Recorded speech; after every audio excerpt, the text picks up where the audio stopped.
I started to do that and some of the other things that he taught me. And 4 days before we left, it taught me the power of my mind and how if I understood the mechanics of it and how it all worked, I could create what I wanted in my life. These amazing tools have been around for millenniums. Monks have been using it for thousands of years. You're not the mind, rather you're pure awareness moving through different areas of the mind. If you understand the mind, right, it works on pattern, right? Because right now my mind is shaped like this. And if I want to go to the next version of me, I need to break this, right, that mold, and then heat it up and then remold it again. And that process of breaking in order to reshape it is where I go, this is really difficult, this is painful, I don't really want to do this. And then it needs to reshape again. And then you get comfortable, the mind gets comfortable with being in its new shape, version 2.2. And then to get to 2.3, you need to break that shape again. And that's when you go like, oh, this is difficult, this is crappy. I think I should stop. And then it needs to remold again. And that's the part of growing, right? And you just realize after a while that every time you move yourself to the next best version of you, you're going to go through that process of everything in your body readjusting. The patterns in your mind need to break and adjust. Your nervous system in the body is comfortable now with how life is currently. But if you want to go to the next version of you, it needs to adjust everything. Your muscles, your body, your nervous system needs to adjust to the next version of this. So he taught me how the mind works. He taught me about the power of affirmation, which we talked about on the previous episode, and how by using affirmation I could create in my mind and shape my mind to attract the things I wanted into my life. But you have to understand, and then you have to have the desire, and that's how he trained me. And now you have that affirmation practice that you can use to manifest things. Yes, exactly. And you do affirmations a bit different. You kind of have 3 things that you do that makes them special. Concise choice of positive words, clear visualization, and feeling. And feeling being the most important component, because feeling is emotion and emotion is energy, and energy is magnetic. Tesla had the saying, if you want to find the secrets of the universe, think in terms of energy, frequency, and vibration. I think Tesla is an amazing human being, and I think he was more like a mystic scientist than anything else. And if I were to elaborate on that statement, I would say that everything is made up of energy, and that energy is vibrating at a certain frequency. And your job is to match the frequency of what you want, because that's harmony, right? And the same way that if you want to attract something in your life, you need to understand what that frequency is that you want, and then change the energy in your body to match that frequency. And when you do, you attract that. It's like the old radios, right? You tune it, the station is 74.5 FM, and if you get to 74.4 FM, you get static and music. 74.6, static and music. 74.5, perfect music. 74.2, just static. And so your goal is to tune your energy to match the frequency of what you want. And then that's when that attraction comes. And a lot of people talk about this law of attraction and stuff, but you never really understand it or explain it properly. And then I think sometimes the New Age world can just get away by saying all kinds of, no, the law of attraction, and do this and do that, and it will attract it into your life. But there's no practical steps or actually understanding the science of how these things work. But once you really understand it and then put the hard work into it, these amazing tools have been around for millenniums. Monks have been using it for thousands of years. Concise positive words.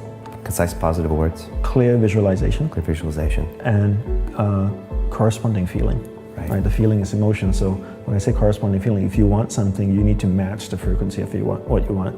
So remember what Tesla said, think in terms of energy, frequency, and vibration. Right? Everything is made up of energy, and that energy is vibrating at a certain frequency. So if I want to be in harmony with you, I need to feel how you feel, and how does Brian sit, and how does he talk, and how does he stand. It's same like actors, that's what they do, right? Actors.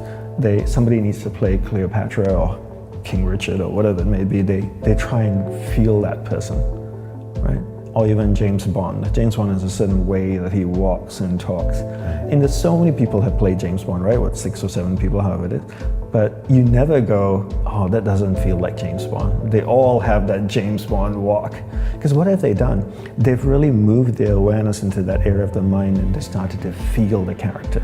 How he sits, how he talks, the little things that Bond does, how he adjusts his coat. And then you forget that that person is playing James Bond. You look at that person and you go, oh, that's Bond. And that's really what it is with affirmation, is you're trying to change your energy in your mind to match what it is you want. And when those two things are vibrating the same frequency, then you attract it. Think in terms of energy, frequency, vibration. Pull all the energy in one place, you change the frequency of that energy to the frequency you want, and then you send it back out again. And that's something that's never taught. And I always say to people, life is a manifestation of where you invest your energy. Whatever you put energy into will start to manifest in your life. So energy, the best way to look at energy is to look at energy the same way you look at water. So if I took a watering can and I watered a garden bed, would the weeds grow or the flowers grow? Both, right? Yeah. Because water can't tell the difference between the weeds and flowers. Energy is the same way too. Whatever I put energy into will grow. If I put energy into something negative, it will grow. If I put energy into something positive, it will grow. Energy has no ability to discriminate between positive and negative. Whatever I put energy into will grow. So your life is a manifestation of where you put your energy into, where you invest your energy. So the more energy you invest into something, the more it will grow. How do you manage energy? So first step, stop hemorrhaging energy. Second step, conserve it. Third step, accumulate. Take that accumulated energy and you invest it into what you want to grow in your life. You're not the mind, rather you're pure awareness moving through different areas of the mind. And I define concentration as my ability to keep my awareness on you for an extended period of time until I make a conscious choice to shift it to something else. So most people allow someone or something outside of them to control where their awareness goes. So I'm chatting with you, my phone goes bing, I pick it up, and my awareness gets dragged there. Another notification comes, my awareness goes there. I see a noise out there, I hear a noise out there, my awareness goes over there. Right? So my ability to keep my awareness on you or something for an extended period of time is my ability to concentrate. So the first step in teaching your children to concentrate is really teaching them about the separation of awareness and the mind. They're not the mind, rather the awareness moving within the mind.